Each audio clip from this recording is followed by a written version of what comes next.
On June 26, 2006, I was a broken and isolated man who no longer wanted to live, who couldn't imagine life drunk or sober, who just couldn't imagine living anymore. At that day, I see myself in jagged fragments, pieces of me scattered around the floor. I knew my addiction was bigger than me, and I knew there had to be something in this universe bigger than it. I reached out to that higher power.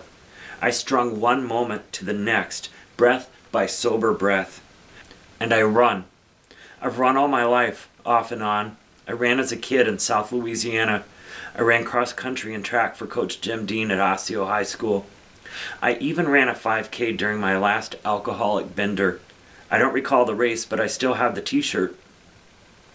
I ran in my early recovery, a puffy and bloated mess.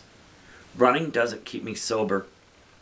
That's not how this works, but it does help me connect to that spiritual life, which keeps me sober. The running is a big piece of my recovery. It's not something I depend on for my recovery. I find that there is a lot of people who deal with mental illness, with addiction, eating disorder, those kind of things, drawn to that long running game, probably because you really have to get to know yourself. Emotion interacting with the elements. I am one with all that is. I can't think of a better way to spend an empty day than on the trails. Running is my prayer, a way of finding gratitude. Running trails is my meditation.